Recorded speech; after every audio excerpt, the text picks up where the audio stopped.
You know what I love?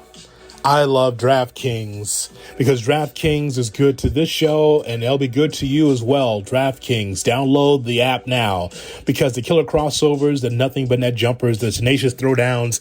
Ladies and gentlemen, basketball is back, and DraftKings, the leader in daily fantasy sports, is celebrating the return to the hardwood by giving new customers a free shot at millions of dollars in total prizes. Playing daily fantasy hoops is easy. All you do is pick your lineup of pro basketball players, stay under the salary cap, and rack up points for three-pointers, rebounds, assists, and more. Score big, and you can score big cash. And with a free shot at millions of dollars in total prizes, it's the perfect time to show off your basketball IQ. DraftKings is safe, secure, and reliable.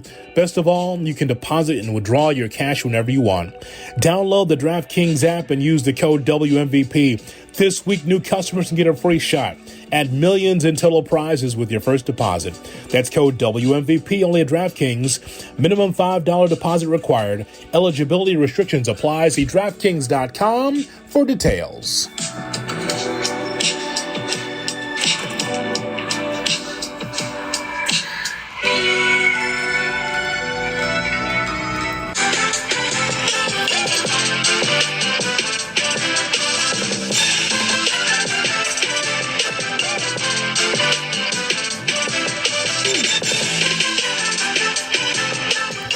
Basketball is Hood. It's the Under the Hood Basketball Podcast, sponsored by DraftKings. What's up? I am Jay Hood. Don't forget to follow me on Twitter and Instagram. Twitter at TweetJHood, Instagram IGJHood. You have any thoughts about the NBA, college basketball in general? That's why I'm here. Basketball is Hood, and I'm so glad that you're with me. You can catch me with David Kaplan mornings between 7 and 10 a.m. Central on ESPN 1000 and the ESPN Chicago app. And, of course, this podcast, Basketball Only, is on Spotify as well. Find this podcast on Spotify. That way you never miss an episode of the Under the Hood Basketball Podcast. If you love basketball, you've come to the right place as we talk about the 6-1 Chicago Bulls. They're going to get ready to take on Philadelphia in back-to-back games on November 3rd and the 6th. But let's lock in on the Bulls with that victory against the Boston Celtics, 128-114 at the Garden. Man, the Bulls, you talk about pulling one out of the fire, right? How is it that the Bulls were down 14 and came back and won by 14? The Bulls on Monday night, they ripped off a 39-11 run in that fourth quarter, turning a 14-point deficit into a 14-point win. It's the first time that a team like the Celtics, since the mid-50s, that a team lost by 14 or more after leading by 14 or more. That's crazy. So the Bulls win this game, and there's so many layers to this before we kind of delve into what the Bulls' future is going to be. I told you that the Bulls were going to be a good basketball team. I told you that they would be a playoff team. And what we're seeing here early on are really good signs that the team is working together. And sure, it's a long season. I get that. You get that as well. But the Bulls only lost one game, and that was against the New York Knicks team by the score of 104-103. That was a really good game, close game, and the Bulls lost. And the Knicks have improved as well. They are averaging about 115 points a game. They're 28th in pace, though, so that's going to catch up with them at some point. But the point is, though, is that the Bulls really, really look good in this game against the Celtics. They were about down by as much as 19 on the road and won the game. So what resonated with me the most is, first of all, DeMar DeRozan. The knock on DeRozan is, well, he didn't shoot a lot of threes. He shoots under 3% from three. So how's that work in today's NBA? Well, how it works is dude gets buckets. That's how that works, right? Sometimes the numbers will tell one story, but the player can tell a different story. And DeMar DeRozan, a guy that is a seasoned veteran, came in there on Monday night and scored 37 points. The guy that can't shoot threes shot 3 for 4 from three-point range and 15 for 20 from the field. You'll take that all day, right? So the reason why I thought the Bulls were behind is not because of DeRozan necessarily, but as much as it is Zach LaVine. He is the straw that stirs the drink for this Bulls team. And that, like, once shots start falling, then the team start getting into place. The Celtics were really kind of relaxed in the game when they thought they were up as much as 18, 19 points. They thought they had this game in the bag, and that the Bulls were just going to lay down, and they did not. Once LaVine started scoring more and getting more involved offensively. All of a sudden, you start to see his plus minus go up. You see him being able to get to the foul line. He was 1 for 8 from 3-point range, but he had 26 points. But even more so than that, another guy that I told you to watch out for this year is Alex Caruso. Now, I know Alex Caruso is not going to have as much acclaim as Jaylen Brown, Jason Tatum, Al Horford, DeMar DeRozan, Zach LaVine, players like that. But you always have to have a guy that's going to give you a max effort. And Alex Caruso, you'll look at the box score and say, 9 points, 6 assists, 3 rebounds. What did he really do? Caruso was setting it up for the Bulls to get that comeback. Middle of the third into the fourth quarter, you saw Caruso get his hands in there with a couple steals, also being able to distribute the basketball to set up his teammates like LaVine and others to knock down threes. Caruso going to the basket with his 9 points. I just think that that's the kind of bench effort that you look for, right? I mean, some of the more famous stories about the Bulls and those championship runs, yes, it's about Michael, it's about Scottie, but also it's about the bench mob, others that can be able to step up and really do some great things for a team, to pay dividends for the team. And so I thought that Alex Caruso did that with his 9 points, but DeRozan with that 37, though. And then to see the Celtics, by the way, I was surprised. 39-11 run in the fourth quarter for the Bulls, turning that deficit around. And Udoka, the head coach for the Celtics, he was not happy about what he saw there. He says, I don't think it was an effort thing. I think it was a lack of killer instinct thing. It kind of took our foot off the gas, and we thought the game was over. That was his actual quote after the game. There's some finger pointing in there in that Boston locker room, and they got some issues. And this is not Brad Stevens' team. This is a team here that has a new coaching staff. Some of the players are pointing the finger at the coaching staff. They're 2-5, and again, it's early. It's through 7-8 games of the season. But boy, the Bulls really turned on the heat on this Celtics team and won the game, and 128-114. I was really elated to see the Bulls and how they did not give up. Lonzo Ball had 12 points. That was good. Vucevic, again, with a double-double, 11 and 10. Now, a couple of things I just want to point out on the defensive end, because I've seen this online already. People are questioning why this team is not better defensively. And I will tell you that this is going to be an uphill climb defensively for this team. Go back and listen to the interview that David Kaplan and I did with Billy Donovan, the head coach for the Bulls. I asked him directly about the things that he wants to see from this team defensively. You could just tell that there's some things he does not like about this team. He's not happy about this team defensively, but this is who they are. I mean, ultimately, this is who they are. It's going to take team defense. And I think that going back and just kind of watching this game on NBA TV, I was watching how it was more or less a team defensive effort for the Bulls. Vucevic is not a true center, but I did see like Lonzo Ball, Zach LaVine, Alex Caruso get their hands in there and be able to knock the ball away. And so there's little things that they have to do. But as far as teams going downhill on the Bulls, I think that's going to happen a lot. That's just who they are. They just have to outscore teams because they just don't have the size or the depth to be able to get it done with a true center. So that's going to have to take a number of guys for team defense for the Bulls to slow teams down. They're not going to be stopping teams defensively, but they'll slow them down. And how you do that is you get the turnovers. You're able to get those turnovers and limit the fast break point. That's a good thing. The Bulls, by the way, were so big in the paint too. People look at the 3-point stripe and say, oh, they were shot 41% from the three.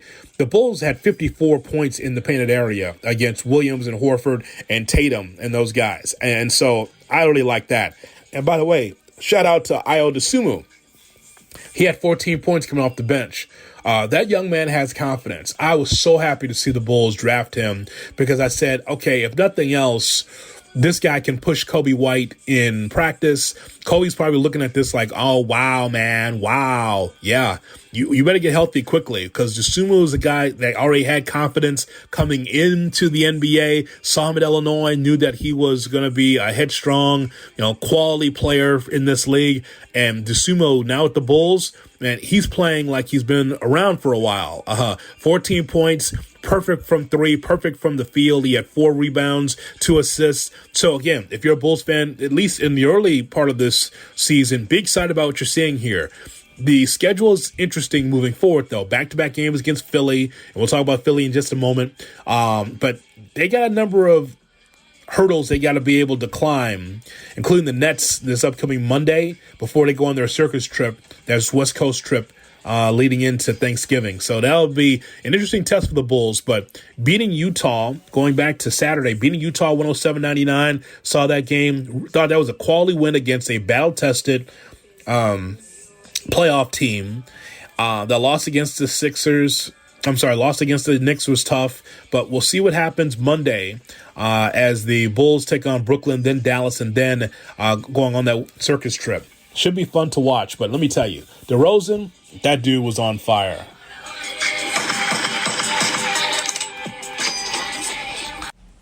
Out to DeRozan, steps into a long three. Bang, bang, bang. It's perfect. Fire. Bulls.com/city. Bulls.com/city. DeMar DeRozan gliding in. Boston has its largest lead at 4. Here's DeRozan all the way with the whistle and the 2. DeMarvelous DeRozan. First period, Bulls shot 54%. DeRozan got his own miss and scored. DeRozan down the lane. All the way. DeMarvelous. Grant Williams watching DeRozan, who sizes him up. Oh, too easy. Too easy. DeRozan picked up by Brown. Going at him, tough shot, and DeMar DeRozan delivers. Caruso out with it, leaving it for Vucevic. DeRozan stepping through Horford. Wow.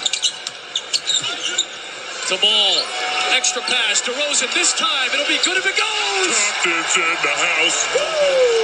DeMar DeRozan was getting the job done. And by the way, shout out to Zach LaVine. You talk about being an elite scorer. Zach LaVine has over 8,000 career points and still counting. Over 8,000 points. And a lot of those points, empty calories on bad teams. But boy, this is different.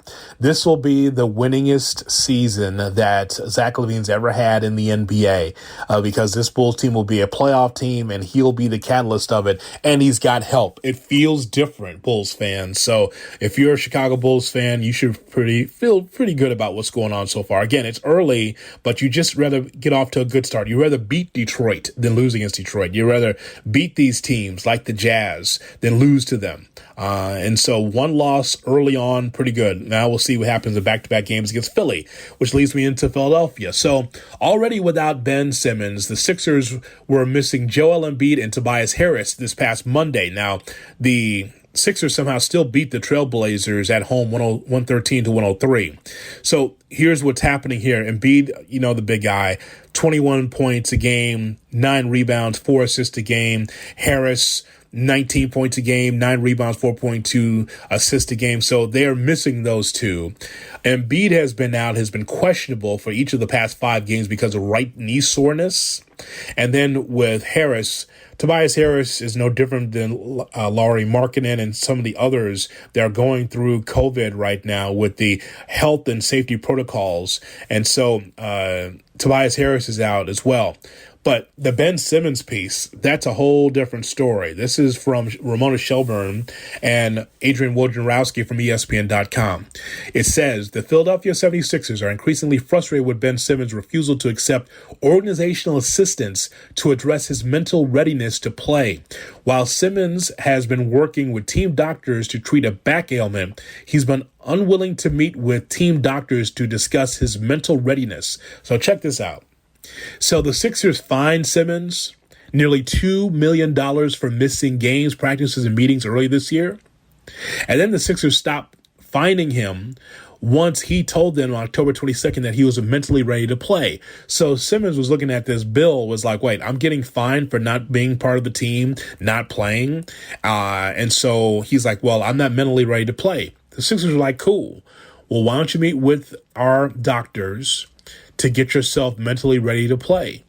He doesn't want to meet with them. Okay, so on a regular basis at the team's Camden, New Jersey practice facility, Simmons has engaged with his teammates and members of the coaching staff in one-on-one scenarios, but has not advanced to rejoin the full team's activities, and it's unclear if he will or not. He doesn't want to play for the Sixers. He doesn't want to play with them. So he said, I'm not going to play because I want to get traded. And the Sixers are like, well, we're not ready to trade you yet. And so if you're not going to play, we're going to fine you. Oh, well, I'm not mentally ready to play. Okay. Oh, you're not mentally ready to play? See our doctors. No, I don't want to do that. Screw this, man. This is some bullshit. You don't want to play. They're not ready to trade you. Then you say you're not mentally ready to play, and then you don't want to meet with the doctors. If you don't want to play, cool. But they should continue to fine him if he doesn't want to see the doctors. Well, no, I can't. I don't want to talk about it. Okay, so they don't have to pay you. So I think that this is just a mess here. And Simmons clearly doesn't want to play with the 76ers, and the Sixers would like to trade him. They haven't found a partner yet. But the idea that Simmons says that he has mental health issues but doesn't want to meet with the doctors, dude, that's a slippery slope, right? My hope is that what Simmons is saying is true, because if he's not being truthful and saying and just using mental hurdles or mental challenges in order not to get fined, it's some bullshit. And I'm not saying that it is. I'm saying that that's not right. For people every day, they're going through issues mentally that need to see people. Those stories are true. You know, you see this, you might know someone that's going through that needs to take time away. They're going through some stressful times and hey, that's real. I understand that. But if Simmons is using, I'm not mentally ready to play, and then the Sixers are willing to help him and he refuses medical, treatment, and doesn't want to meet with those people, then shouldn't be paid, period. Because if you don't want to play, that's a problem. But if you feel like I can't play right now, okay, so we don't. If you don't refuse treatment, then I would refuse to pay him. But that's just me, though. Because I just think this whole thing with him wanting to leave is just nonsense. Billy Donovan talking about the Bulls defense and more, as they have only lost one game this season, getting ready to take on the Philadelphia 76ers on November 3rd. And then it was really our defense was the problem. And then what happened was we tried to correct our defense with our offense, and then we just started getting into ISO, holding the ball. There was really very, very little movement. No one was in continuity. And then I thought we settled down and started to play a little bit closer to how we need to play. I think the talk on the bench, to your question, was great. And they did. And I thought the second unit did a great job coming at the end of the first quarter and then to start the fourth. And then I thought Vooch and Tony Bradley in particular, really aggressive in pick and roll coverage on Tatum and Brown.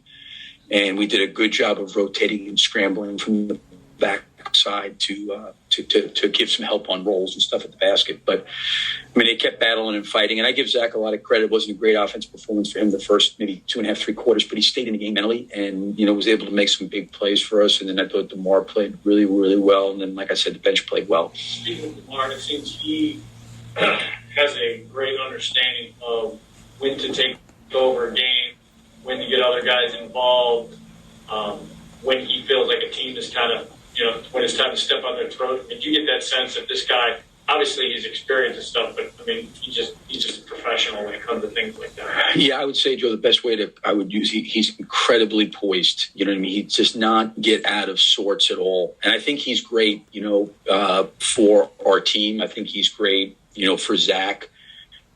I could tell Zach was pressing a little bit when shots weren't falling. I think he had some make. I thought a couple of times he was too aggressive and had some opportunities to pass it to some guys. But I think having like a guy like DeMar out there he plays with a pace and a tempo and a poise that, you just kind of, you never take him out of what he's doing. And, I think he's, a guy that's experienced a lot individually, with the way his career has been and has also experienced a lot of winning. So he's been in a lot of different situations. We talked about how Io's earned your trust. This is a guy that, at least from our perspective, we didn't really project the change rotation. It just seems like every time he throws out there, he gives you a little bit something more. He's been that way. I really felt like Tony, had, a really, really good training camp, and he's been good. I just felt like coming out of that last Utah game, we got really, really good minutes with Patrick going out, with Derek out there and Io. And I just wanted to give those guys another chance. And I've said this often, you're not going to be able to play everybody on your roster. And it's not that Troy doesn't deserve to play. I just thought that group coming out of the Utah game was pretty good. And let's give them a chance and see what we can do. I think I talked a little bit about maybe a couple games prior to that, is our second unit had struggled somewhat scoring. But, I think with Derek out there, Io out there, and then having like DeMar when Lonzo comes back, even Alex, it's a high motor team. They generate stuff. They generate transition points. They generate turnovers. They kind of fly around. They're disruptive. So I just decided to go with those guys and played again tonight very, very well. That's Billy Donovan. Here is DeMar DeRozan. We didn't get rattled. We buckled down. The second group came in, brought the energy, and we carried it over from there.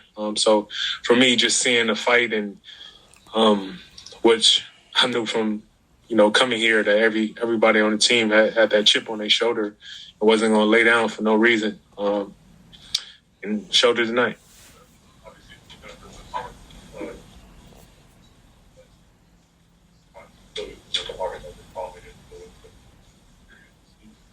I'm that there, just being able to be calm on the road, being in those situations. I've been in multiple games, a lot of games, being down big on the road and seeing things happen that's possible, and that's pulling out victories. All it takes is, parts of the game to really buckle down and stick together.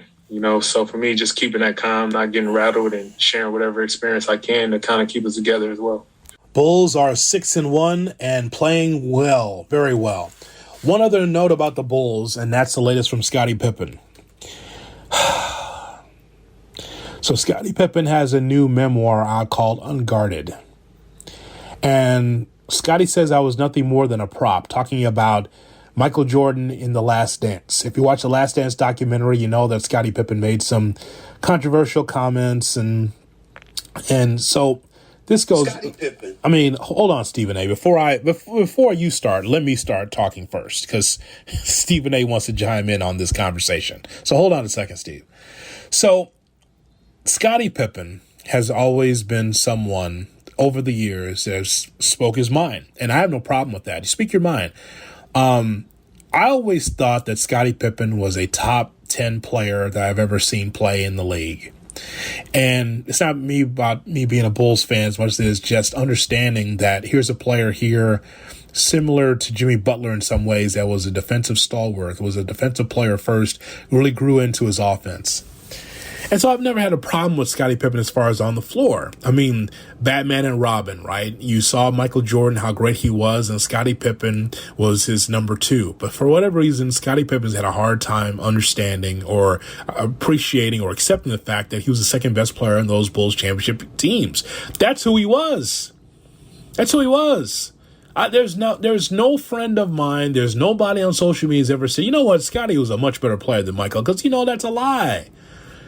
And so I don't know why Scottie Pippen believes that he is Magic Johnson, or he is Larry Bird, or he is Steph Curry, or he is Bill Russell. Because Scottie's a top 50, top 75 player, top 100, whatever it is, he's one of the best we've ever seen. It's because he was working alongside Michael Jordan. George never won a championship without Pippen, and vice versa. We've heard every type of angle on this for years, but here's Pippen on his memoir talking about how I was nothing more than a prop, talking about the Michael Jordan in The Last Dance. Dude, yes, there was a camera crew because Michael Jordan wanted to document what he thought was going to be the final year of the Bulls championship, or the last couple years of the Bulls championship. So what? So what? I mean, you still had to play the game, no matter if there was an extra camera crew on the road with the team or not. You still had to play the games. But, from Scottie's standpoint, if I was him, I'd just be happy, to just be elated that was part of something special. And he wants to take a piss on it every turn. At every turn, the Dan Patrick interview, other places that he's been, he just wants to take a piss on the Bulls' legacy, and I don't get that. No one's ever said, I don't appreciate Scottie Pippen or Pippen's underrated. Nobody in my circle. I watched every game of Pippen. I remember when Pippen was coming off the bench when Brad Sellers was over him. Brad Sellers would start. Pippen would come off the bench. He was Scott Pippen. Wasn't even Scottie. He was just Scott Pippen coming out from Central Arkansas. And so he grew into being able to be a really solid number two player and a frontline guy for the Bulls. And I don't know, from the coup coach 1.8, from Scottie having a gun in the car, all this other stuff, like he's just been not necessarily a bad guy, but just someone that feels like he's not good enough, or someone that felt like, oh, people forgot about me. You can't talk about Michael Jordan without talking about Scottie Pippen as well. And somehow, some way, he feels slighted. Now, Stephen A., you want to talk about this? Okay, I gave my remarks. Now you give your remarks on First Take. Scottie Pippen says I was nothing more than a prop. And Stephen A. says, Scottie Pippen should be ashamed of himself. Now, I'm not going to crucify Scottie because obviously he's in a different place mentally. And there must be a lot going on. And my heart goes out to him because this is clearly an underappreciated, or at least a person who feels he is underappreciated. And just in case you feel underappreciated, Scottie Pippen, let me remind you that the world recognizes you as one of the top 50 players in NBA history, a two-time Olympic gold medalist, a six-time champion. The entire decade of the 90s, the man was first-team all-defensive NBA, for crying out loud. The brother, him guarding Magic Johnson is what delivered the NBA championship for the first time to the Chicago Bulls. We all know the greatness of Scottie Pippen. Michael Jordan also knows that greatness, which is why Michael Jordan is on the record saying he's the greatest teammate that he ever had. So here we are nearly 30 years later, and this is what you do. It seems like Scottie Pippen is blaming Michael Jordan for what has ailed him. So let's go back in history because we need to correct the record. And if I sound like I am coming to the fence of Michael Jordan, you damn right I am. You damn right. Because he deserves to be defended in this regard. Scottie Pippen comes into the NBA in 1987. Scottie Pippen keeps bringing up how Michael Jordan was Michael Jordan because of us. Well, he was a champion because of y'all. And if he didn't win championships, clearly that would have been bad for his legacy, no doubt.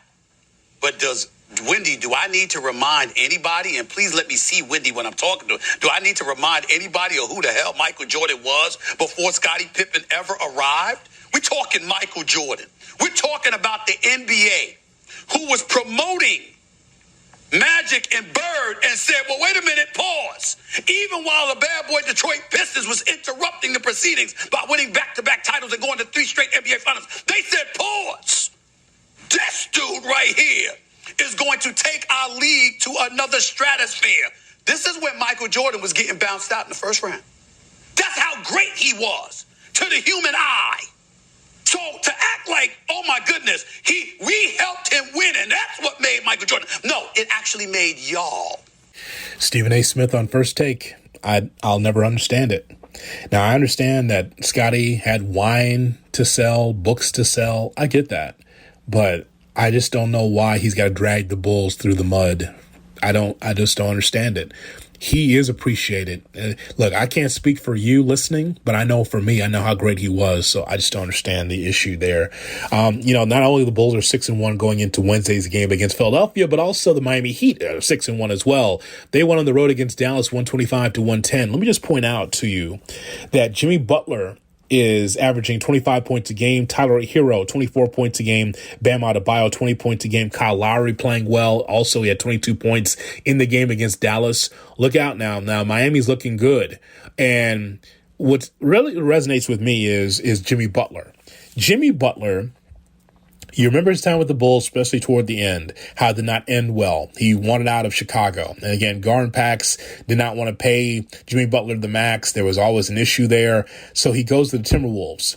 And I don't know what the real story is, but I remember the story about Tom Thibodeau coaching the Minnesota Timberwolves. Jimmy Butler was AWOL. All of a sudden he comes to practice and he says, I want to play with the reserves and wants to play against Wiggins and Towns and the starters. And Jimmy and the reserves beat the hell out of Towns and Wiggins. And I don't know how the story goes. I hear the story like he still had his Rolex watch on, shooting the basketball and passing the ball. I heard that he came in street clothes. I heard that he had a hat on while it's like 3 or 4 different stories of how Jimmy Butler just busted through practice out of nowhere when he was not with the team. AWOL came through. It was like, yeah, I'll practice with the reserves and I'll bust Anthony Towns and Wiggins' ass and the rest of the starters. And Jimmy's team won. But the story just is like, I don't know if he had a watch on, if he had a hat on, if he did it in street clothes and Tim's. But the story just keeps changing on how Jimmy Butler is able to get his way out of Minnesota. And then, of course, another stop, and now with the Miami Heat. And there was issues, from what I understand, from Meadowlark Media. They say that covered the Miami Heat. They say that there was an issue between Tyler Hero and Jimmy Butler. Jimmy just wants to win, no matter what, clearly, right? And so the whole thing is, if Tyler Hero and Jimmy can get together, and if they can work together, the Miami Heat can make some noise in the East. There's no doubt about that. Have you heard about Zion Williamson lately? Have you heard about Zion Williamson? Have you heard from him? I remember the hype around Zion when he was at Duke, right? And you know, he's a big guy, and the thing that's so great about sports is to see something you've never seen before. And so we have not heard from him because he has been injured. And I don't know what that means for the New Orleans Pelicans for the future, but he's not been around. Brian Windhorst from ESPN. Brian was on Sirius XM NBA radio talking about Zion Williamson, and maybe he will never be the player he was at Duke. They had a coach with him throughout the summer. I think they knew he was hurt, but they elected, whether it was to make him or his family happy or whatever, they elected to lie and not tell people that he was injured and had surgery. And that has undercut the belief in the belief in them. And then they made them a double mistake, saying he would be back on opening day, and now he's not going to be back until maybe December. And when you elect to handle that way, when you elect to not be forthcoming, when you elect to obfuscate, you are inviting all kinds of problems. You are inviting problems with your fans. You're inviting problems with the people that you're in business with, namely the sports books. You're inviting problems with the media, and you're in some ways inviting problems with the player. They have not been transparent on this at all, and I'm not saying we need his x-rays, okay? But they come out to their fans on opening day or on opening of training camp and say, yeah, by the way, your franchise player is really badly injured. Very bad, very, very poorly handled. And they are, the chickens are coming home to roost on that. As for long-term, Zion is, he's not the same player he was at Duke. I think that's just a fair way to put it. He's still great at this type of player. He averaged 27 points and shot 60% last year. It's awesome. But he will never be the kind of transformational player we all thought he could be until he gets closer to that player he was at Duke. And that's just the reality, no matter what anybody says. Strong comments there from Brian Windhorst talking about Zion Williamson. Boy, they can't even tell the truth. If Pelicans organization didn't even tell the fans or anyone the truth, like, I thought Zion would be ready to play too. And it looks like he will not be. And he's had a setback in his development and his rehab. It's not good. He said that they lied. He used the word lied.